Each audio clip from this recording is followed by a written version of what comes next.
So the Quran said, يَضْرِبُهُنَّ, in one of the verses of the Quran, said that when a man has a rebellious wife, that means she's unseemly in her conduct. She come and go, she comes late at night, she does this, she disrespects, so forth. The Prophet ﷺ said, he said, admonish her. That means talk to her. Give her admonition. Tell her how you displeased with her conduct. Warn her. Tell her don't do that anymore. Then he says after that, separate from her bed. Separate from the bed. He didn't say separate from the house, separate from the bed. That means continue to do all the responsibilities as normal, but when it comes to conjugal relationships, stop. Don't sleep with her.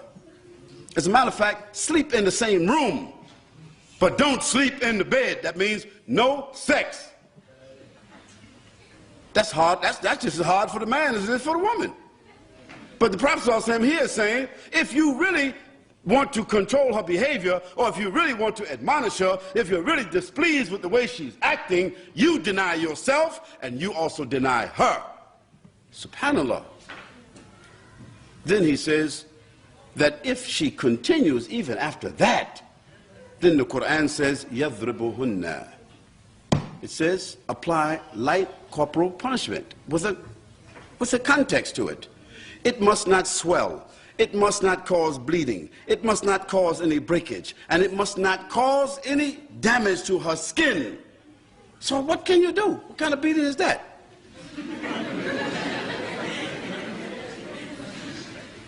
Secondly, it must not be on any one of her parts of her body, okay, which are the sensitive parts of her body.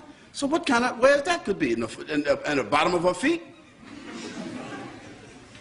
The third thing, the Prophet ﷺ said that if even doing that, hitting her on the leg or tapping her on the shoulders, or if that would cause a worse reaction, don't do that. Look, subhanAllah, the wisdom. So if you could anticipate a reaction like that, that would be worse, you couldn't correct the behavior. The Prophet said, don't do it. And let's look at the life of the Prophet ﷺ himself. The Messenger of Allah ﷺ, throughout his entire life, he never even struck an animal. Is it true? The Prophet ﷺ never struck an animal. One of the people that served him all of his life, a companion of the Prophet ﷺ that served him from the time that he was 11 years old until the Prophet ﷺ passed away. He said, I served the Prophet ﷺ throughout his entire life, and he never even said to me, oof. He never even said to me, why you didn't do that? How come you so-and-so? You know, somebody's serving me. And he forgot. I said, what's wrong with you?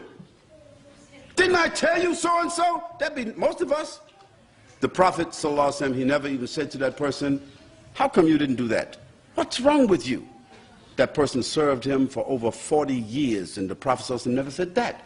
The third thing, the Prophet ﷺ, he never ever laid his hands on his wife except in a way of kindness, in a way of showing mercy, or in a way of dignity or decency.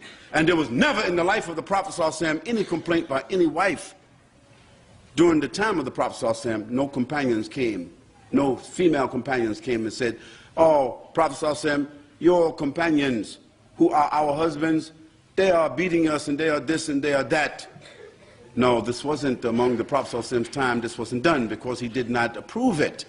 So even though the Quran, based upon the urf of the Arabs, even though the Quran said this, the Prophet himself, what did he do? He didn't do it. He wasn't disobedient to God. It was just that the Quran says certain things for us as a last resort that we don't have to do.